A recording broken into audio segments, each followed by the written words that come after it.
Good afternoon and Hag Sameach, or during the Festival of Our Lights. I thought this afternoon this would be a conversation rather than my sort of speaking at you, because I think we all are exploring the questions as raised in the sense of, so what will the Jewish community look like in 2050? And who really cares? But it was interesting, the project itself, which now is going to take on a different form as we move along, was initiated by my last class that I taught at HUC a year ago, when the third-year rabbinic students had read with me a piece by by Jacob Rader Marcus and Oscar Hanlon, and it looked at the Jewish community in 1957. What would it be like in the turn of the 20th century? And the students said, so Dr. Windmueller, what do you think the Jewish community will be like in 2050 or 35 years from now? And so that spawned this writing. And then I presented this material to a group of about 100 teenagers in Milwaukee at Congregation Sholem. And I wanted them to first look at it, but then I said, so where are your heads? What are you thinking about? This will be your generation. This is hardly going to be mine, but it's very much your story. And they started with very interesting issues about which a 15 or 16-year-old you would expect for them to think about. The questions of bullying, the issues associated with can they afford college and graduate school, and the costs associated with the burdens of student loans. The issues related to whether Israel will be there for them, and what kind of Israel. Subject matters related to social media, and both its possibilities and also its challenges, its threats, and to the issues of feeling safe.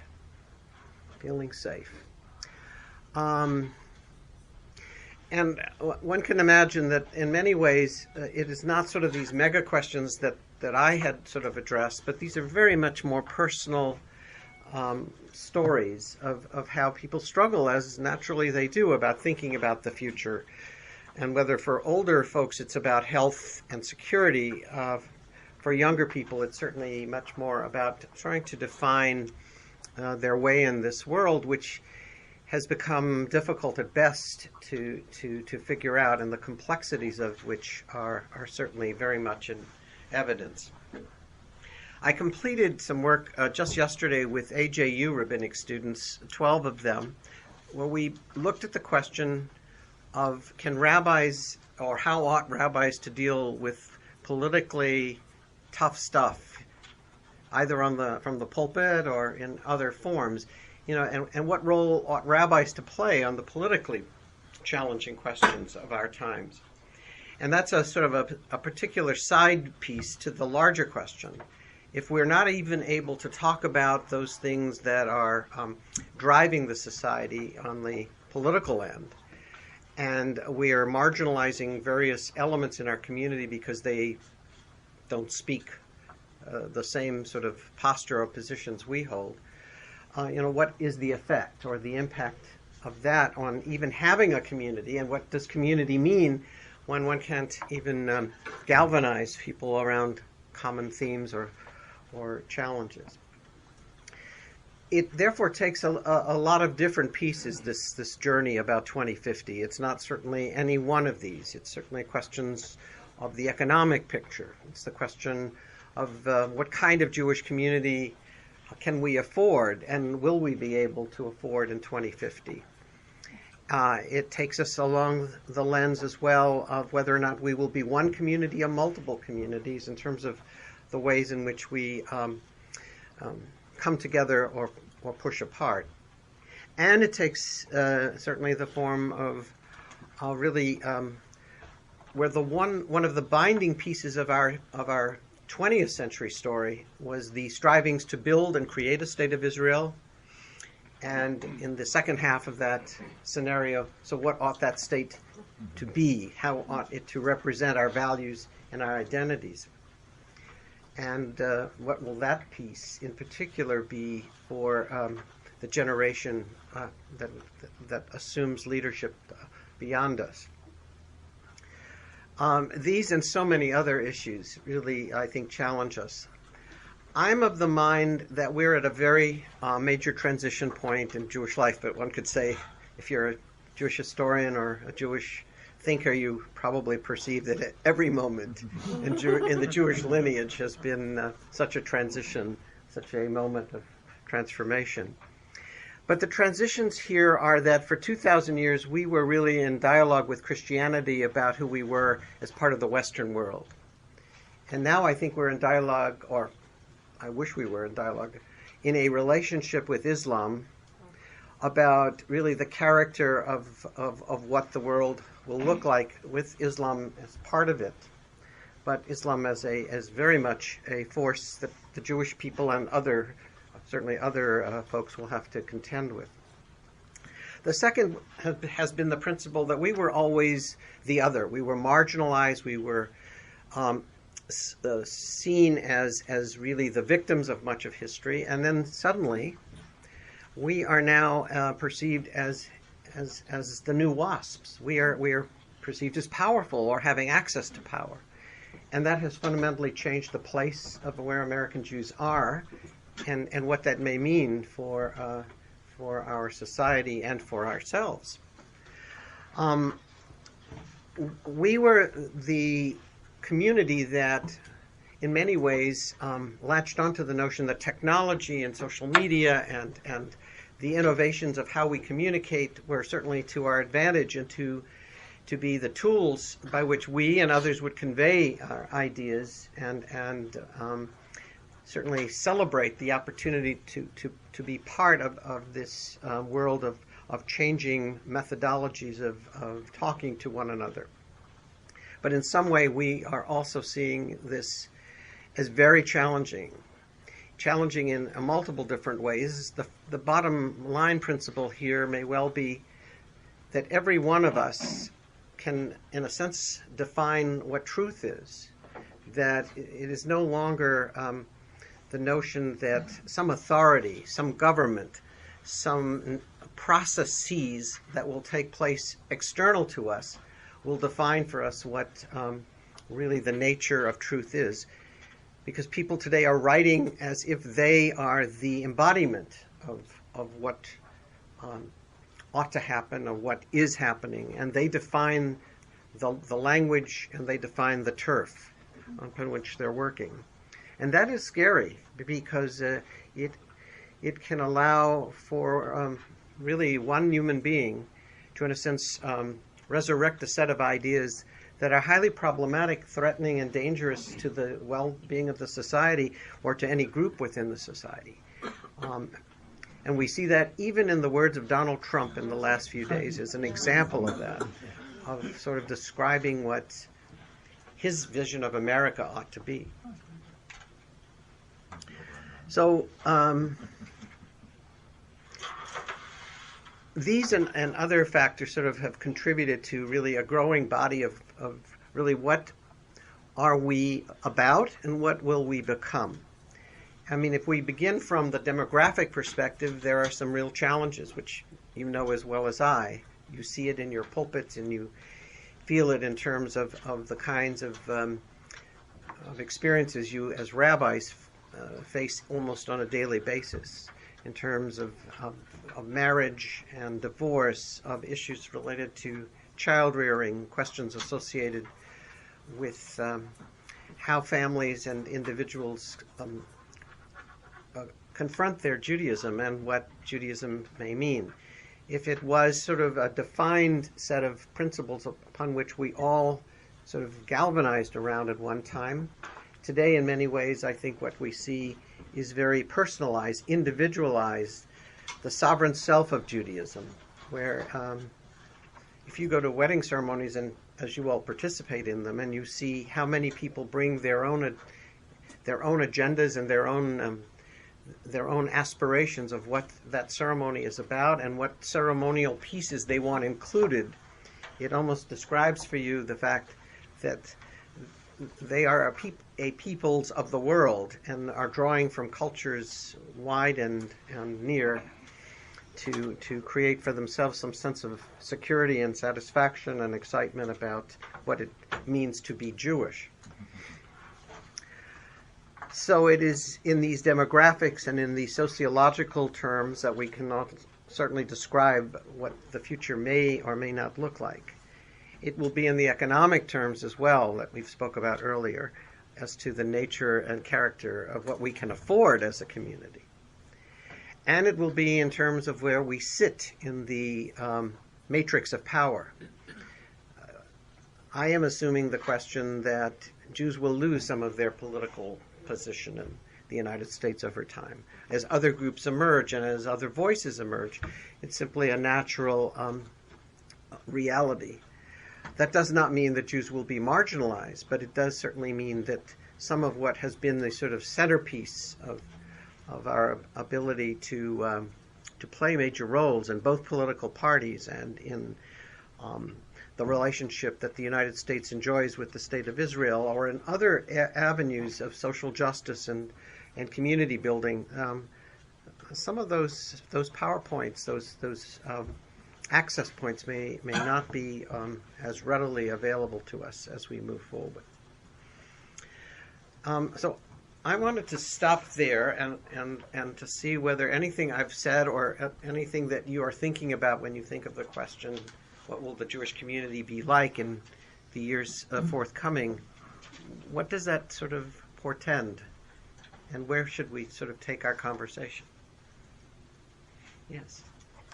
So one of the things in the article that we read in preparation for being with you today, you asked if there was a need or a desire or something, some kind of melding Christian-Jewish something. Mm-hmm. And I guess I think that there is a small population of people who want that. You know, the intermarried couples and families who want to do both. Mm-hmm. But I'm not sure that it's everybody. Mm-hmm. But I work with people who are unaffiliated and also interfaith families and couples, and it's very, very difficult for them to find resources in the Jewish community. The Jewish community continues to be opaque and becomes more opaque as the years go by. For example, you would not know that the Jewish Museum in Los Angeles is called the Skirball Cultural Center unless you're already in the community. So people don't know how to find things, and rabbis are protected. You call a synagogue and you get a receptionist, and maybe you eventually get to the rabbi, and maybe you don't. So in terms of like how do people find their way into Judaism if they're not already in it, is really, really challenging. And I don't see a lot of that we as a community are leading the charge in that. And we're all in our own places, thinking about our own people. But there's all these people out there who could be our people if they could find us. Stanley? Just wondering, Steve, how you would also factor in the apparent decline of the United States, which is the home for one half of the Jewish people, in the world community, and what impact that has internally, what impact that has for the State of Israel, what impact does that have for the Jewish people if our greatest, most powerful sponsor is no longer the great and powerful entity? What does that mean for us? You made a comment, which I've been holding on to, when you were talking with the kids in Milwaukee. Mm-hmm. And you said that of other things that they were concerned about, you said bullying. Mm-hmm. So I was wondering, that was the first thing that you said. Yeah. I don't know how significant that was, especially as you might characterize it in the course of this conversation. Is that another dimension that is of your concern, which may just very well be kind of like the social framework and how we as Jews and as individuals relate to the broader society. We have levels of acceptance, but the broader society may have certain values that are consistent or inconsistent with Jewish values. I think that's clear, but I didn't know how much of that was a concern of yours when you were talking about all of these issues you were framing for us. I'm thinking about the rise in extremism, or at least the rise in media portrayal of extremism, and how that will affect, especially the millennial generation's association with organized religion, and what that will mean for our community going forward. And if you could share some thoughts about the future of Jewish movements and synagogues. I knew you were going to say. Yeah, I'm sorry. We've had this discussion privately, and you know, would there perhaps be a confederation of the, shall we say, the more progressive movements in the future, and perhaps a like development in Orthodox circles? And at the risk of being ridiculously self-interested at a time like this, I'd be very curious for your thoughts, even with framing this discussion on what the role of the rabbinate ends up being. Because it's partly tied to the denominational question, but it's very much so also very not tied to the denominational question and how that goes. Wow, wonderful group of comments and questions. If I can start with some of those at the back end, it will help maybe to frame how we get to the front. I have a paper that I haven't published. I've shared it with folks at HUC and even some folks elsewhere in the liberal meaning, the Reform Conservative Reconstructionist communities.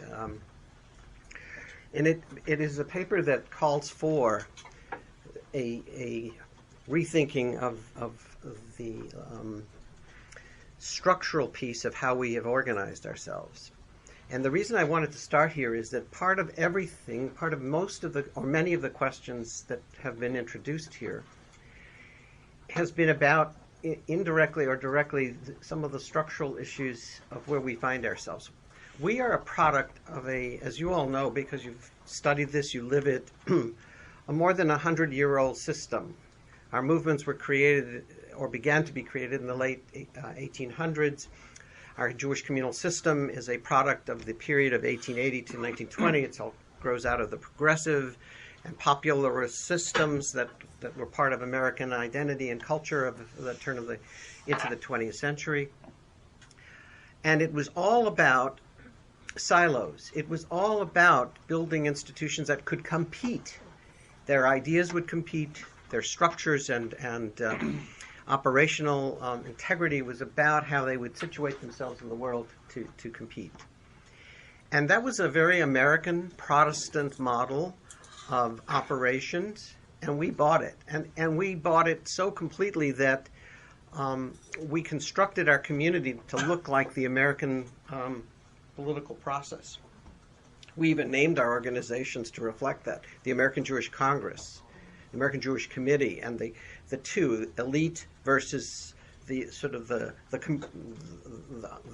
community, or Amcha, the system of creating balance of power and separation of power. Federation was created to deal with the social and human services of the Jewish community, and the Jewish educational, synagogue, and cultural worlds were created to deal with sort of the mind and the spirit and the body, if you wish, of the community. Totally separate instruments that never integrated until well after the founding of the State of Israel. So this sort of silo mindset and separation of powers was a very long and ingrained notion, and it remains. So as a result, what we have are movements. And as what we have seen in Christianity, we are seeing the decline of many of these mainline Protestant communities. And my paper is designed to sort of look at that question. What are we able to learn from American Christianity that may be helpful to address or respond to some of these issues? And secondly, to understand the principle that the United States was really constructed around the notion that religion, as with other sort of bodies of action and activity, would function in this sort of competitive framework. The goal of writing this paper was to say, well, what are the choices? What are the options we have to rethink the way we are positioning ourselves? Because the silo models are simply not working, and we now have duplicative sets of everything, rabbinical academies and umbrella operations and summer camps and institutes and men's clubs and women's groups, and you just begin to name all of the array of choices. But in the best of times, they were flourishing, and they were successful, and they produced for us the next generation of Jews. But as we see the transitions of the millennials and others who are institutionally less bound, who are not loyal to their parents' institutions, and who are creating their own alternative models of community, then we have to sort of begin to ask the question, how do we reconfigure? We have the blues. We have the blues. How do we reconfigure the way we sort of position ourselves as a voice? I mean, do we cede the field to American Orthodoxy, or do we find a way that liberal Jewish thought and structure has a place in the American scene? And that's certainly a piece of it. The other component to that has to do with the fact that the rabbis who are in this room were trained in a very specific sort of frame of work. Their work was institutionally bound. They were tied to the world of the synagogue, the world of camping, the world of Jewish education, and the world of community organizations. But they were not street rabbis. They are not people of the street who are sort of engaging people one-on-one and are sort of out in the community. So the community has to come to us, which goes back to your initial question.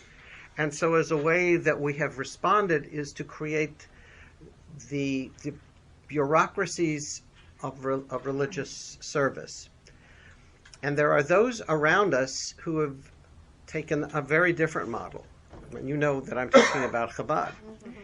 And looking at the fact that their approach is one Jew at a time.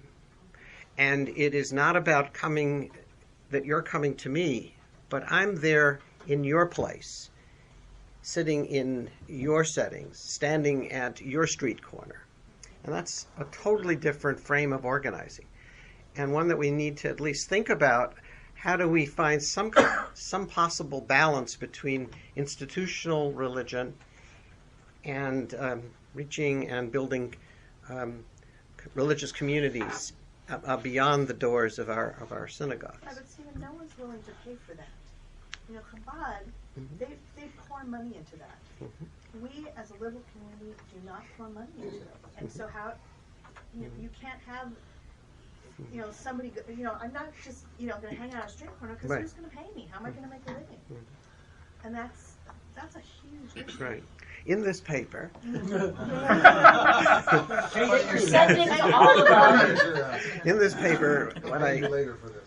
what I suggest is, in fact, part of this is about, where we invest in resources and changing the priorities of those investments.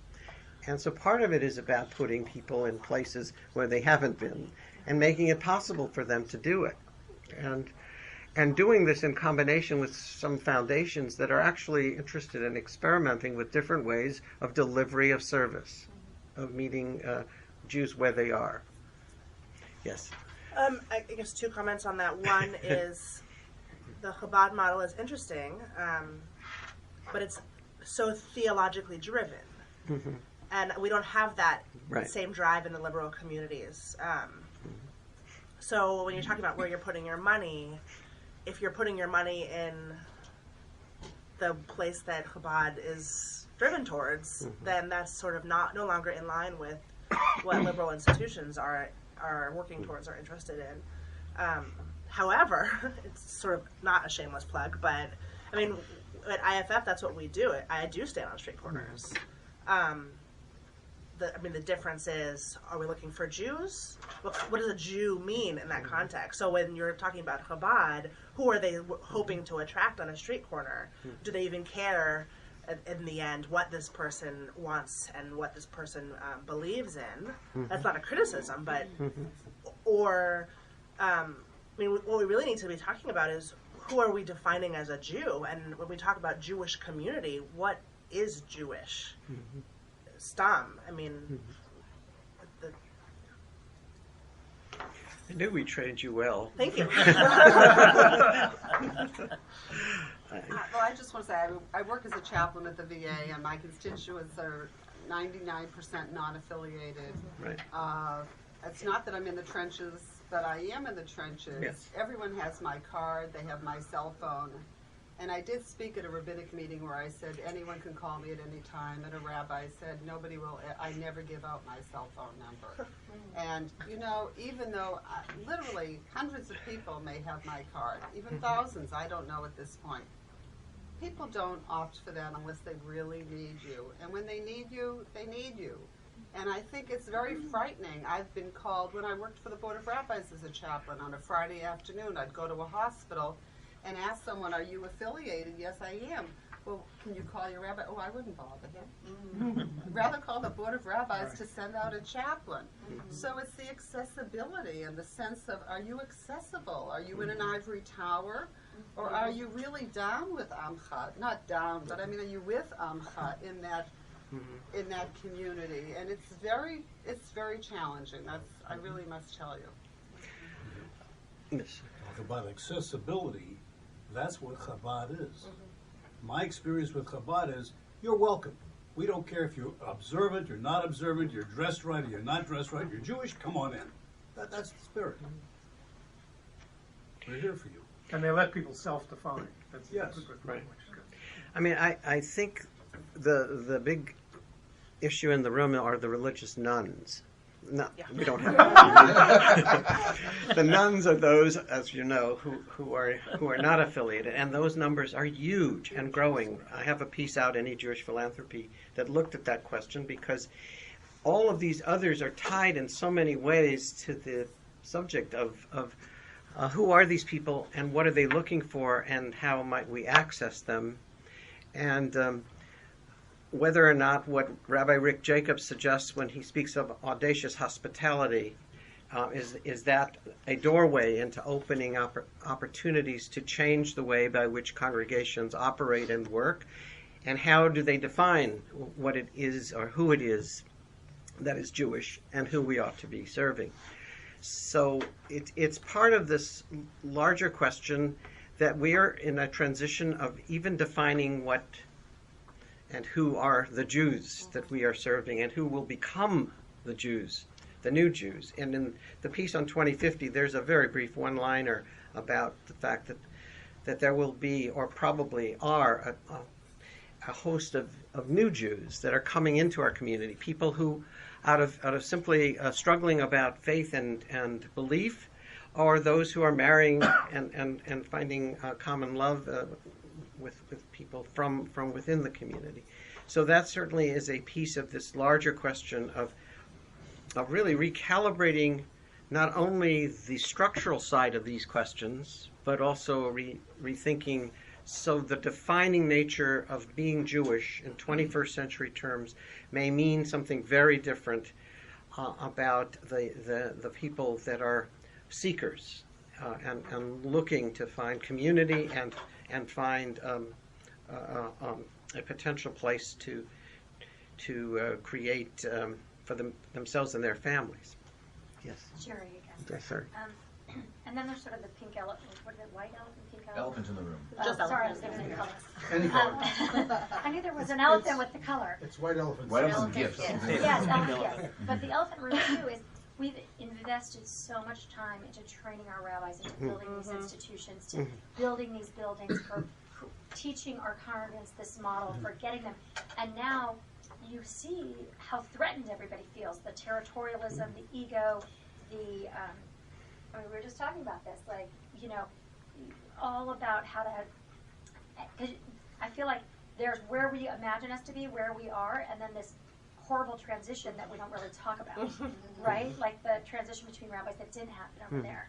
But, I look at Sinai where I was for many years, and it's like the same board is running the place. And this is 25 in, and these people are just old now. And, I mean, and it's not, I'm a big believer in old. Like, I think but there's this holding on so tight that there's no room. There's no room to even transition.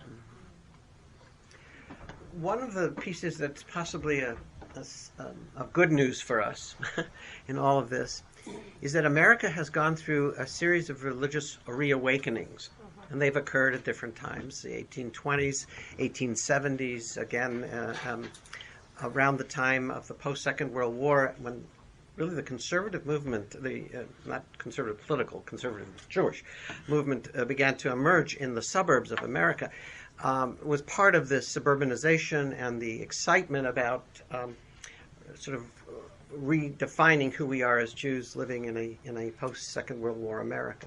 So that strikes me as an issue that as we face some of the external challenges, that we may very well see yet another reawakening or rekindling of the search for religious identity, religious engagement. So, and I'm not saying we just sort of sit and wait for that, but I think we program ourselves in such a way as to be able to both be nimble enough to deal with what we have already and figure out those kinds of resources we need to be able to be responsive to the religious nuns, to folks who are in search of community, and to look at our competitors in the sense of people who are on the street and what they are doing, and figuring out ways in which at least we find our place in that framework. The other half of the questions that began this conversation had to do with issues about sort of more external characters, extremism, bullying, the decline of the United States. Those questions are the sort of other end of this piece, because how much of what happens outside of the Jewish world will affect or impact where and how we proceed as a community. And because we are so small in relationship to the great societies and communities around us, I think we are very much vulnerable, as well as have very many more opportunities and the necessity of taking advantage of what is happening in the larger society. I mean, I think it is extraordinarily important, for example, that American Jewish institutions respond to Donald Trump and not leave that as sort of unresponded to. And it's another way of asserting that American Jews have a place in the society and are articulating what the values are of the United States, as an example.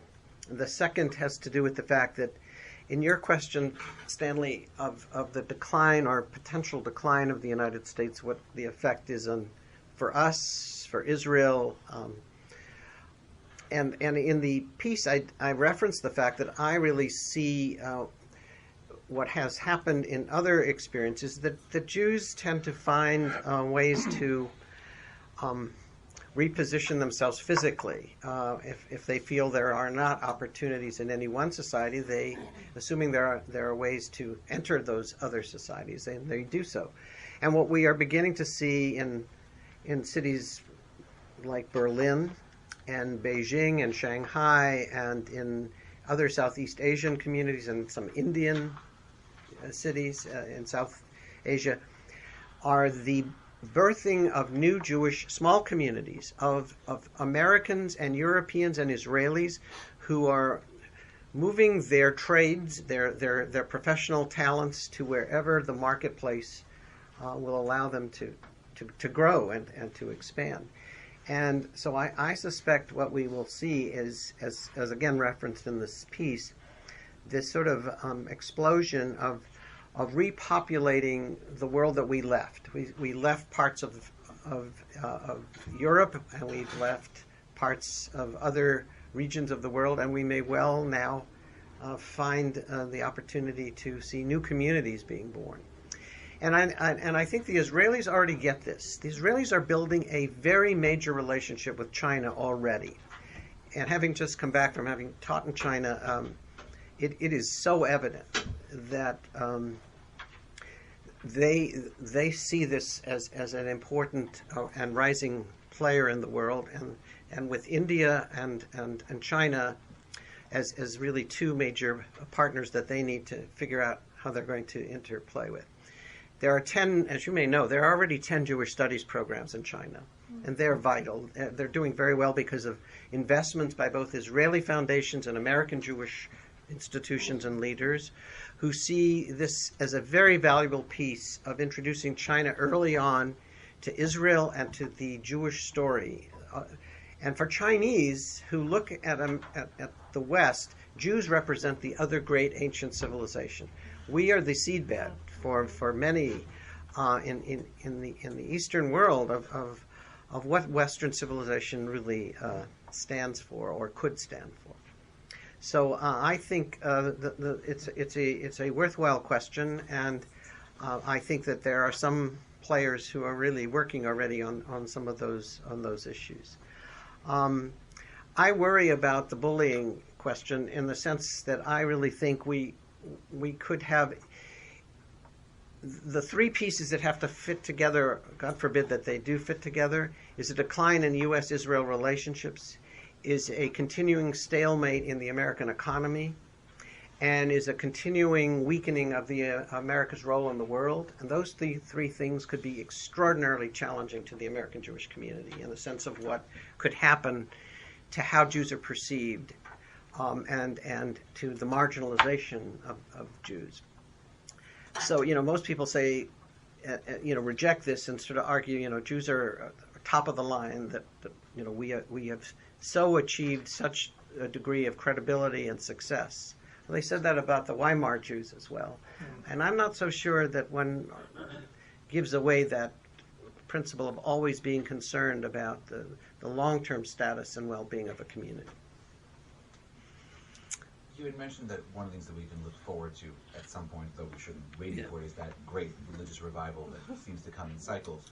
But part of my curiosity and concern is that there's a piece of me that wonders whether we haven't already seen one of those recently that has kind of missed us, because the rise, and you know it better than I do, so I'm wondering if what I'm seeing anecdotally is backed up by data, is that the revival has come, but it's been on the right wing of all religions. And I don't mean that in a political sense necessarily, just that there's been a great shift towards the fundamentalists, that there's a significant rise in Christian fundamentalism, there's a rise in the Orthodoxy, but the people sitting around the table are part of the parts that are all in decline.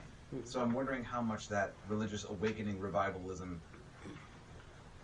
where that ends up leaving us, and is there at all a forecast or a hope that there would be a revivalism among the liberal side of things? I was asking Don Miller, who is professor at USC's Center on Civic Engagement and Religion, and he sadly doesn't see within Protestantism any of these sort of bright lights. I mean, he sees. He was basically saying he sees far more creativity and dynamism in Judaism and in the American Jewish community, really from the outside in and the bottom up, because of all the array of things people are doing, talking about, trying to achieve, and the growth, the extraordinary growth between 1985 and 2005 of hundreds of new Jewish institutions and organizations. And we know them as Mazon and J Street and the Republican Jewish Coalition, the National Jewish Democratic Council, and then Kojal. And you can just go down the line from inside the religious Jewish world to the secular, to the Israel story, to the Jewish culture and educational stories. And those tell us that, Jews are, there is a great vitality in the Jewish community. It's just so diffuse. And the community has become so depleted in terms of having the center. The center is gone. And if Federation represented that center, it isn't able to, at the moment at least, reclaim it. I know you have to report back to your bosses, but That's the worst thing I hear about.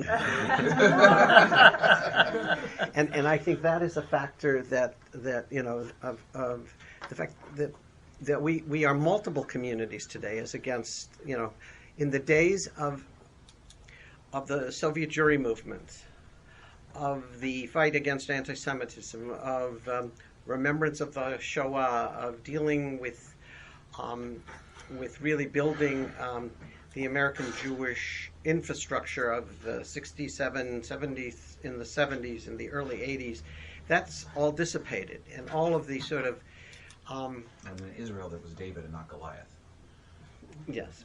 But it was an extraordinary development of a community that Jonathan Woocher would best describe as the civil religion of American Jews, which sort of created this energy. Now the energy is there, but it is highly diffused. By the way, if you haven't ridden on a train in Germany with this young man, get him to pull out his guitar and start singing. The Germans love it, and the Jews had a great time.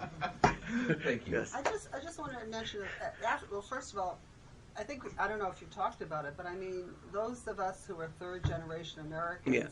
I mean, a major impact of what happened in American Jewry was that we all had grandparents, or my husband's grandmother was born in New York, but that's an anomaly. But I mean, part of that had a major impact on what evolved over the 100 years that you're speaking of. I mean, I'm working with World War II vets who are unfortunately dying too quickly now.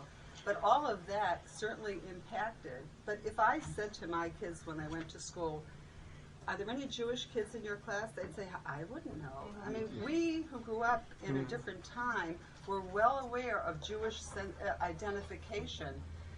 The importance of Hebrew school was a major impact. I mean, today my grandchildren, if they go once a week, it's a lot, and it's unfortunately, or fortunately, I shouldn't say, to a Reformed temple. All of my grandchildren, except for my ultra-Orthodox ones in Israel, and that's another issue that I have to deal with. But I think the sense of complacency, we all feel so comfortable in this country. Jew, non-Jew, what does it matter? It's only good or bad. Those are the only two kinds of people there are. And that was my comment, but my question for you is, you said someone should speak about Donald Trump. Who represents American Jews? Well, Arnie Eisen just posted. Arnie Eisen just posted as a representative of the Jewish community of America about Trump. I've I seen mean, in I'm the not last saying he 24 is. hours Who is several it? several organizations. Arnie Eisen. ADL Well, but who's Arnie Eisen? Who's ADL who's did, going to ABC, care about everyone's that? sort of Agreed. jumping on It's that. Sheldon Adelson or Bob Well, Kraft. They I'm not agreeing, recognize but I'm those saying, names. like, there's Yeah. all these different factions that But think there they're is, the head. we don't have a pope. Right. But isn't that for the better? I mean, Baruch Hashem. like the pluralist religious response. I mean, call me a millennial, but like, I mean, is that for the betterment of our Jewish community that we don't have one person making decisions and being authority and this top down? I mean, what I really hear in what you're saying is that the bottom up, this side, and that your Protestant colleague, that's what where the creativity is coming from. But you brought up something really interesting that I am fascinated by, is the survivalist notion that is no longer the driving force behind this generation's connection to Judaism. So then what? I mean, I grew up as a grandchild of a Holocaust survivor, and you have to go to religious school but we don't necessarily do that in the same way. So Never again Judaism. yeah. So without that, what is there? And I just want to add one more item. I'm going to swear I'll be quiet, but when my parents got married, one was from Russia and one was from Lithuania. You don't get that anymore. Where are they from? It's just, are they Jewish? Because that's gone. Mark? I'm trumped out, so I don't want to talk about Trump.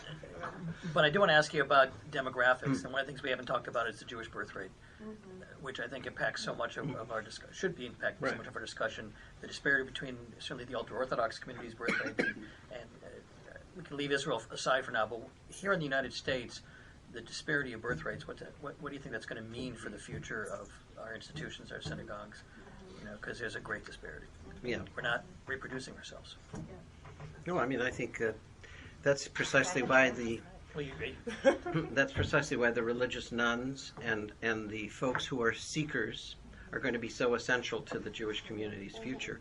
But they are consumers, and as consumers, they will be shopping for what they are looking for, what they think they are looking for, and that's a very different notion than simply saying, well, our families have always been part of this kind of synagogue community or this kind of institutional relationship, and those are not questions or issues they will even think about, and they will begin often, as we know, by the fact that they create their own sort of miniature communities of families or individuals simply coming together to observe Hanukkah or to celebrate Shabbat or to do something for Pesach or some other moment in the Jewish calendar, but not framed necessarily through the traditional models that we have thought about.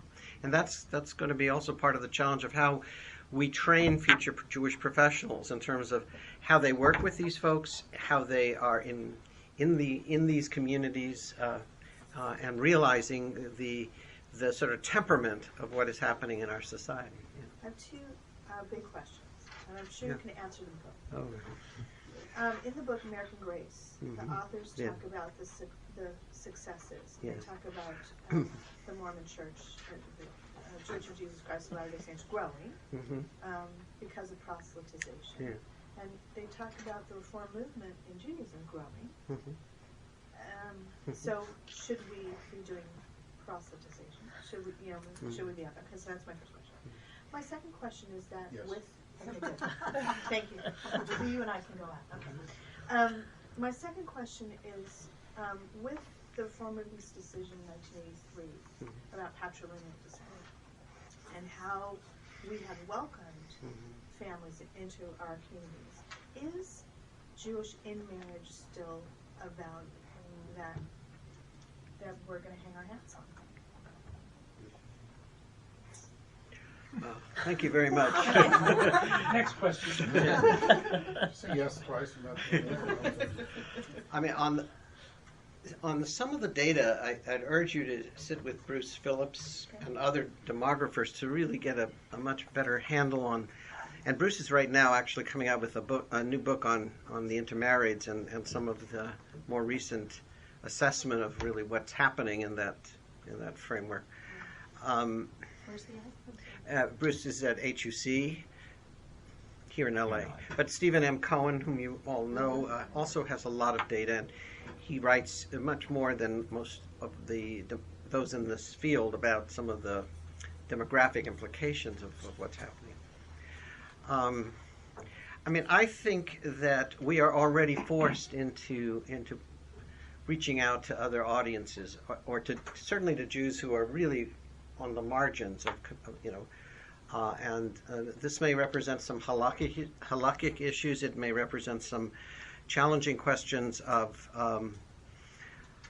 how we present ourselves. But I think it's a question that the Jewish community, is going, because of the economics and because of the demographics. We almost have no choice but to be really in the ball game of saying we too have something to offer, and being there to share our wares, if you wish.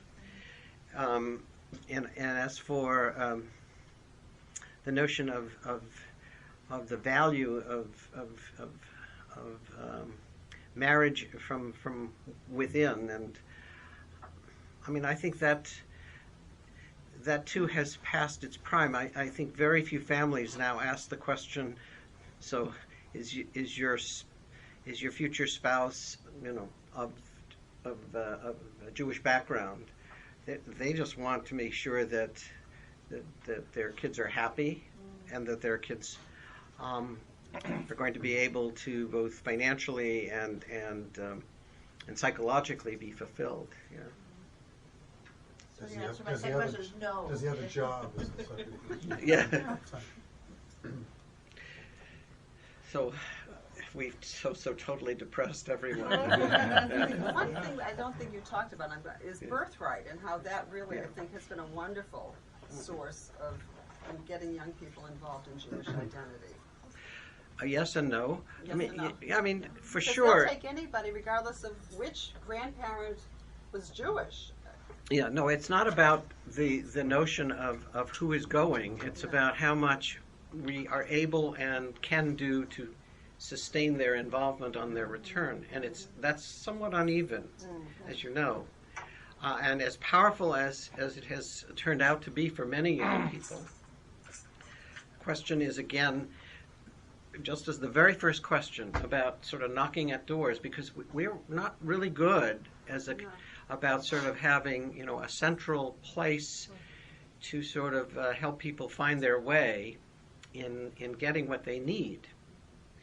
And that's a major challenge for a person who's sort of trying to figure out, well, if I want to go back to Israel, whom do I call? If I want to study about Israel, is there something available to me?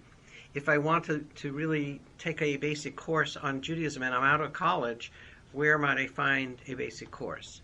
And if I want to become involved in a kind of proactive advocacy work for Israel, I'm not really sure of all the names. What is J Street? What is APAC? You know, who are and what are these all these letters and initials that comprise the Jewish world? You know, two things come to mind. One is, throughout my rabbi career in congregations, one of the single most frustrating experiences I had, and I had it consistently doing weddings and things like that weren't in my own institution, were experiences of someone coming up and going, I really love that. Would it be okay for me to come to your synagogue to see a service if I'm not a member? I mean, over and over and over and over and over again, some version of a clear indication that synagogues are perceived as closed membership clubs, and it's not even, I'd have to ask permission to come to anything there if I'm not already a member. You know, and that's a sort of a universal perception of the non-affiliated, that I don't belong there, I'm not actually welcome there.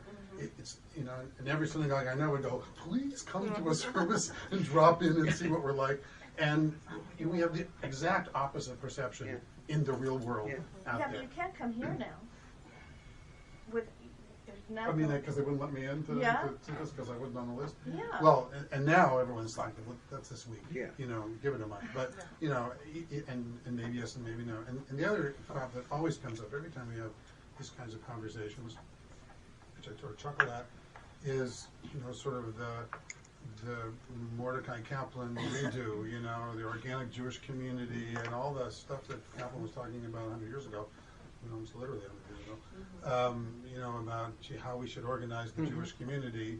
That's what we keep talking about, should still be doing, you know, that so there wouldn't be duplication. I mean, that's, it was sort of that simple, clear perception then that the way to do this is have the Jewish community provide all these kinds of services as a whole, and maybe it's still sort of a pie in the sky vision, but it's the post-denominational vision that was the pre-denominational vision. That's for sure. That's for sure.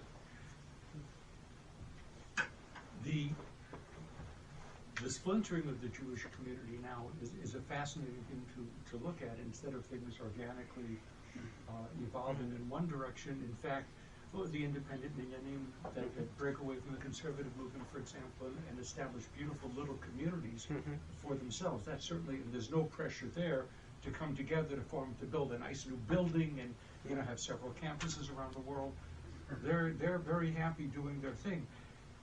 That splintering is also seen in the role replacing federation of the individual mega wealthy who decide today what needs to be done and have a prescription, and sometimes they, what is the Hebrew phrase? They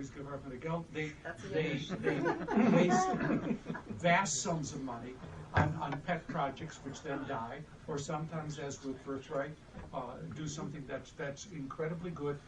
But they're certainly not looking for some big institutional shift to take them in, they're very happy. So the move all seems in that direction. The number of young people who want to find a welcoming door in an institution, probably not that much in the millennials. It's not perhaps that we aren't welcoming enough, it's the fact that they look at our buildings and they look at our structures and say, you know, those who are there, not for me. I mean, I don't even care if they're warm and welcoming. I don't want to be part of a vast institution. Steve, that comment is a prelude to the question.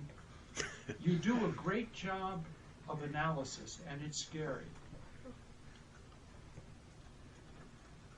But simply to wait passively for something to occur violates, I think, the mood of some of us sitting around the table. We're not the type to generally just sit and see how things break out. You really think that the reform movement will give up its vast structure? No. I mean, it's doing all kinds of things to preserve its structure. And the conservative movement is rebranding and this and tradition and change. That's all. If we get a better slogan, then they'll come. Really? What do we do besides watch? Well, there are some folks in major positions who are not just passive to this. And I'll tell you, I think Jim Joseph is one of them. To their credit, they put together Ria Hirsch, the School of Jewish Education at HUC, and the Davidson School at JTS, and Yeshiva University's School of Education, in their $45 million grant, $15 million to each. But what they said to them, amongst other things that were designed to help re-engineer Jewish education from these three centers of learning, was we expect that part of this process will involve creating something that is collaborative and integrative, where you will find the purpose and the necessity to come together.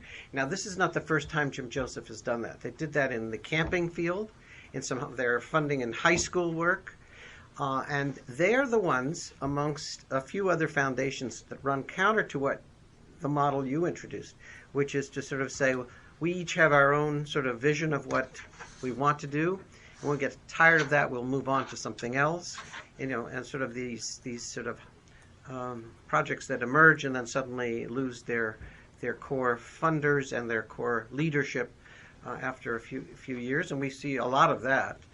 But we also see this emergence of folks that are really trying to think strategically about how do you begin to build cross lines, deliberative coordination and communication. So I think that's there, and that shouldn't be marginalized. Jim Joseph is the single largest funder, I think, now in the Jewish world, and ought to be looked at with a good deal of seriousness. I've been working with some folks in the community relations arena on this subject of redesigning the way we do the business of Jewish public policy and community relations, trying to find a partner such as Jim Joseph to help us really think about some crossing of bridges that historically would never have happened in this field, which, like all other parts of the Jewish community, is, you know, very much invested in brand and in separate function. So that's a piece. The second is that there are colleagues of yours all over the country who I really think look at these questions and write about them and are trying to organize ways to do things differently, whether it's in communities or it's on the national scene, in trying to really re-envision what it may mean to be Jewish in 21st century terms, and to really invest some of their energies in that work. And third, there seems to me to be a growing sentiment that we look at the American Jewish community as multiple communities, and you know, I understand my model is very idealistic. It's very much what would you expect from a German Jewish kid? You know, everything has to have order and structure to it. And arrive on time. Right. So, leaving Windmueller aside, I mean, there are other people who really think that the way this will all sort of unfold is really looking at let many flowers compete. It was Mao's notion of creating alternative ways to build communist China. And that multiple voices and expressions of Jewish model building may actually be the way to sort of see what works and what fails. And we're in a kind of age in which we're going to be looking at lots of these choices. Just as a follow-up, Yeah.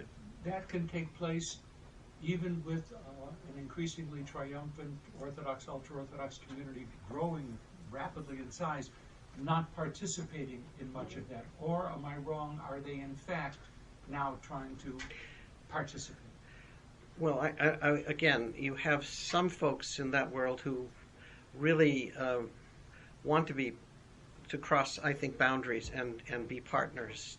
And you have colleagues here in this town who I think are prepared to do certain things, and at times may put them in some jeopardy or tension with their right wing.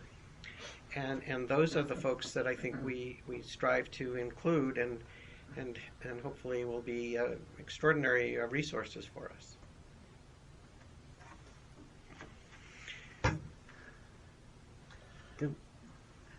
So, you've alluded to it, so if it's sort of a doubling back on some things that you've said before, what's your sense of the kind of abundance of, what we might call Jewish creativity? There's so many different institutions and organizations cropping up. Another term that's very popular on the rise right now is entrepreneurial Judaism, the idea that somehow you get out there and just create some kind of you're the do-it-yourself rabbi. And what's your sense from your vantage point that there might be sort of a dilution of community? Is this cyclical? Are we in a pendulum swing, perhaps, that maybe letting many flowers bloom in the garden in order so that we can bring in a caretaker and begin to tend to the garden? Is that the model, or is it that perhaps there's almost kind of a mania about creating all these institutions because we're just grasping at straws, and there isn't any foresight of somebody holding the clippers saying, great, let it go, and then at a certain point we say, that's it, and now let's start to manicure the garden, so to speak. From your vantage point, and you're watching this happen, is our present condition manic, or is it Depressive. Yes. Or is it depressive? That's very fair. Okay. And is there anybody holding the clippers? And we're sitting in a room having a conversation. Are we the clipper holders? Are you the clipper holder? This has nothing to do with Kobe retiring. I mean, I think there's a good deal of energy that is very positive and very constructive that's driving this, but there's also a lot of fear. I mean, I think you have both of those exposures or elements, and the folks that are at least trying to claim a call on the shots, that is to hold and direct the community, is a group of very wealthy folks who I think mean very well, but are operating out of an economic model that if it worked in American business, it should be able to work in the American Jewish community, and who are also diminishing the role of the Jewish professional, and rabbis included, and that is another. They are the And that is a particular threat and challenge to the community, because what it means is that only those with a certain degree of economic clout and position will define community, or will be able to sort of reframe it, at least under to their definition. And I think that is very scary.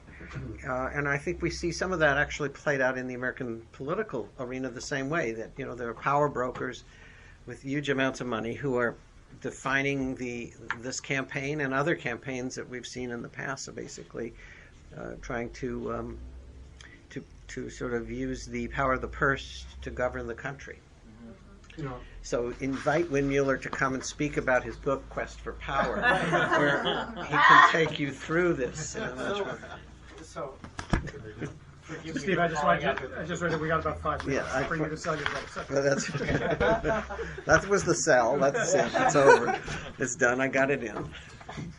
Sorry, You know, Josh, go so ahead. the economics of this Yeah. is clearly important. Probably we as professionals in the room who are not motivated by the economics of our profession per se. I don't know, maybe some of us are, but for the most part, we didn't get into this for our own private islands that are going to be in our future. So how much of Need another one. I guess the question, back to my initial question, what I thought I heard you saying about bullying was not like a latent anti-Semitism, but almost kind of like an endemic social malaise. And you've talked about the parallels. Jewish community hand-wringing is something that we're very good at, but what we're realizing is that that's not necessarily, we're not isolated here. So the question is, I guess a little bit further is, do you think that this is, all right, there are certain power brokers inside the Jewish community who may be like trying to tend to the garden while everybody else is flourish. But are there other forces at play that even those power brokers can't, that from your perspective, that those power brokers can't even, or are not taking into consideration that are important? Maybe let me crystallize that question. If you've got your big money people that you said that you've referred to sitting in the room and you get to teach them your book or whatever, what are you going to tell them? What's your prediction of the future to that? That the history of the Jewish people has been about a partnership between the academy, and the academy is broad here. It's rabbis, but it's others, and the street. It's not that any one voice or group dominates the conversation and controls the community, and that the story of the 21st century has to be about a story in which there's some common ground upon which the great minds of the Jewish community and the great wealth of the Jewish community can find a shared vision, or help to at least promote and inspire people to think about that vision. And it may end up with several of these sort of multiple models being played out. It will not be Windmueller's model of a great central institution of liberal Judaism, but it at least has to be on the table for conversation.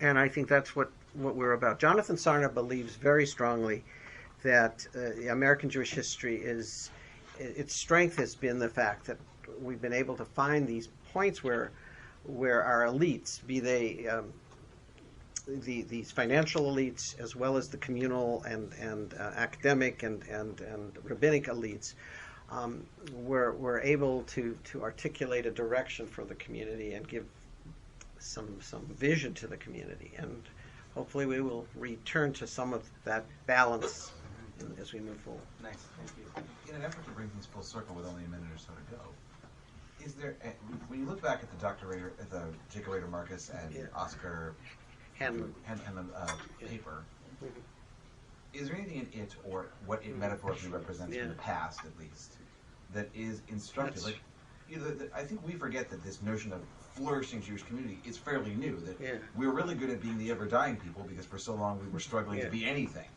And so I'm curious if there is anything in the past, either long-term past or recent past, that is actually instructive, like where we faced this kind of a crisis that at some way and came out of it really strong. Is there something that we've done before that we are overlooking, that we are forgetting, that in our effort to always think that what we face is brand new, that we remind ourselves that there is nothing new under the sun? Well, starting with Hanlon and Marcus, they were concerned about suburbanization. Remember, 57, they're writing this piece and they're really worried. What will this do? And television. And Marcus and Hanlon are struggling with the notion, how will that change the character of the community? And how will people, this would be especially true when these two historians are thinking beyond, let's say, the liberal movement, or certainly Reform Judaism, in the question of getting to synagogue and the whole issue of travel on Shabbat. That was, and it took a while for the conservative movement to lay out the permission, in a sense, to drive on Shabbat and to be able to attend synagogue.